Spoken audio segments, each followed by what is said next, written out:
बे केसा बिथांखौ लाइफ लं इनप्रिजनमेन्टनि जे 30 अक्ट'बर बम ब्लास्टनि केसाव बेबायदि मोनसे 2019 आव बे मोनसे बार्डिक्ट फैदोंमोन आरो बेखौनो हाइकर्टआव मोनसे चेलेन्ज खालामफिनदोंमोन जे सिबिआइ कर्टनि जि जाजमेन्ट आरो सिबिआइ कर्टनि जाजमेन्टआ बे गोरोन्थि जादों आरो बेनिखायनो बेखौ जिहेतु पिस प्रसेसआव दङमोन बेखिनि समाव मोनसे पलिटिकेल नेगोसिएशनाव दंमोन आरो बेनिखायनो जि एकर्डबो जाबाय आरो एकर्ड जाखांनायनि उनाव जि जाजमेन्टमोन बे एसे मा होनना बुङो बायासफोर बायदि जादों आरो बेनिखायनो चेलेन्ज खालामदोंमोन गुवाहाटी माने अनारेबल हाइकर्टआव खिन्थु बहायबो एखे जाजमेन्टआनो फैदों जे माने बियो इनटेक्ट जाना थाफिनदों जि जाजमेन्ट दायो जों खोनानो मोनदों सुप्रिम कर्टआव आरोबाव माने मा होनना बुङो मोनसे चेलेन्ज खालामबावदों आरो बावैनो मोनसे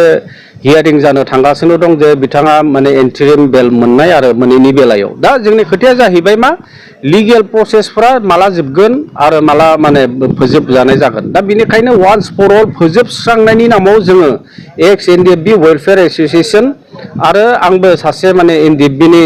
सासे दैदेनगिरि हिसाबै जेनेरेल एमनेस्टिनि दारै गासैबो केसखौनो फोजोबस्रांनाया मोजांसिन जागोन बे बाथ्राखौ जों गभर्नमेन्ट अफ इन्डियानो जों फोरमायदों जि सेसन कर्टनि आरो स्पेसियेल अपारेशन इउनिट आरो बेखौ जोंनि एनडिएफबिनि मोनसे समनि एनडिएफबिनि जि फाउन्डार प्रेसिडेन्ट रन्जन दैमारी बिथां आरो बिथांजों लोगोसे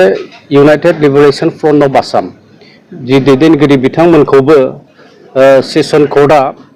मा होनना बुङो कुइट खालामदों जे बिथांमोना जेबो बेबायदि माने केस गैया आरो बिसेसकरि कुइट खालामनाय माने डिसमिस खालामबाय जिहेतु गासैबो दिनैनि थारिखआव मोनसे पिस प्रसेसआव फैदों आरो पिस प्रसेसआव फैखांनायनि उनाव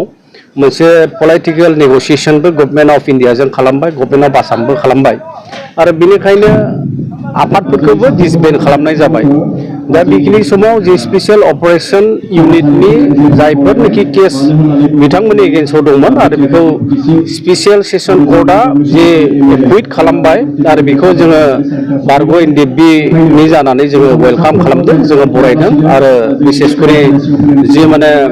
लिगेल प्रसेस गभर्नमेन्ट अफ इन्डियानि जि जुडिसियारि सिस्टेम आरो बिथांमोनखौबो धन्यबाद होदों आरो बिसेसकरि गभर्नमेन्टआव थानाय आरो बेफोर गासैबो आसलते जोंनि बिटिआरनि जि चिफ एक्जिकिउटिभ मेम्बार मानगोनां प्रमद बर' बिथांनि नाजानायाव जादों आरो बिसेसकरि जोंनि एक्स एनडिएफबि वेलफेयार एस'सिएशननि जि माने नाजानाय आरो बे नाजानायनि दारैबो बेफोर जादों मानो होनना बुङोब्ला जोङो एक्स एनडिएफबि वेलफेयार एस'सिएशन हिसाबै आरो जानानै थांनाय देग्लाय दाननि जोङो 18 थारिखआव जोङो मिनिस्ट्रि अफ होम एफेयार्स नर्थ इस्ट डिभिजननि एडभाइजार एके मिश्र बिथांखौ लोगो हमदोंमोन आरो लोगो हमखांनायनि उनाव जोङो बिथांनो स्पस्ट खोथा बुंदों जे जिहेतु एकर्ड जाबाय आरो बिनि उनाव डिसबेन्डबो जाबाय आरो बेखिनि समाव दिनै 4 इयार्स अफ जोंनि ओनसोलाव मोनसे सान्थि परिबेस फैबाय आरो बेखिनि बेलायाव जि माने केसानो जायाथों मानो आरो बे केसफोरखौ थाब माने डिसमिस खालामनांगौ दाबो जोंनि बहुत माने कादार्सफोरा जोंनि लिडार्सफोरा जोंनि मेम्बार्सफोरा गोदो जेफोर केस आरो बे केसफोरा दाबो माने सम सम बेबायदिनो बुरखांजानाय जायो मालाबा बिथांमोननि एगेन्स्टआव सामन फैनाय जायो आरो बेनिखायनो गासैबो बाथ्राफोरखौ लानानै मिनिस्ट्रि अफ होम एफेयार्सनि नर्थ इस्ट डिभिजननि एडभाइजार एके मिश्र बिथांनो जोङो स्पस्ट खोथाफोरखौ जोङो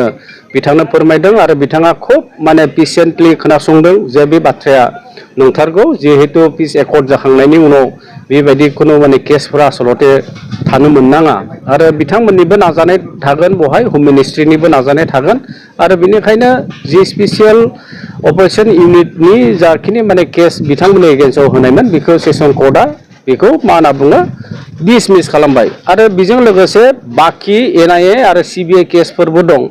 आरो जों बेनिखायनो मिनिस्ट्रि अफ होम एफेयार्स आरो गभर्नमेन्ट अफ इन्डियानि होम मिनिस्टार बिथांखौ गांसे गोसोखां बिलाइनि दारै जोङो माने फोरमायनो नाजादों जे गासै जि केसानो थायाथों मानो जे एनडिएफबिनिफ्राय लानानै एक्स बिएलटिनिफ्राय लानानै एक्स बर' मा होनना बुङो भलन्टियार फर्सनिफ्राय लानानै जेथ' माने केस दं दिनैनि थारिखआव बेखौ once for all for the interest of पिसनि थाखाय जे मोनसे जेनेरेल एमनेस्टि होनांगौ बेबायदिबो जोङो दाबि दैखांदों मानो होनना बुङोब्ला जिहेतु जोंनि ओनसोलाव सान्थि फैबाय आरो बेनिखायनो केसफोर माबा बेफोर माने बाथ्राफ्रा बा जुडिसियारिनि जे सिस्टेम्सफोर बे सिस्टेम्सफोरखौ वान्स फर अल माने जेनेरेल एमनेस्टि होनायनि दारै बेखौ खनसे लागैयावनो फोजोबस्रांनांगौ वान्स माने जेनेरेल एमनेस्टि होखांजोबखांनायनि उनाव आरो बहाय रन्जन दैमारी बिथाङा जितुनिखि सिबिआइ केसनि दारै मोनसे लाइफ लं इमप्रिजनमेन्टनि जे मोनसे बार्डिक दं आरो बेफोरबो जोबगोन आरो बेजों लोगोसे एनआइनि केसनि दारै माखासे जोंनि सेंग्राफोर दं 2014 सनाव जाय बिथांमोनानिखि बहाय मा होनना बुङो नंगौब्लाबो नङाब्लाबो बिथांमोनखौ दाय होननानै माने जाबसिनना होनाय गासैबो बेफोर गिदिर गिदिर केस आरो खायफाफ्रा माने हें बेबायदिबो माने जाजमेन्ट मोनदों बेफोर गासैबो केसआ जेब्ला जेनेरेल एमनेस्टि गभर्नमेन्ट अफ इन्डियानिफ्राय बेखौ जेब्ला फोसावगोन आरो होगोन आरो खनसे लागैयावनो रन्जन दैमारी बिथांजों लोगोसे बाखि जाय बिथांमोना जेलाव दं आरो बिथांमोनाबो गनायनि मोनसे बेबस्था लागोन।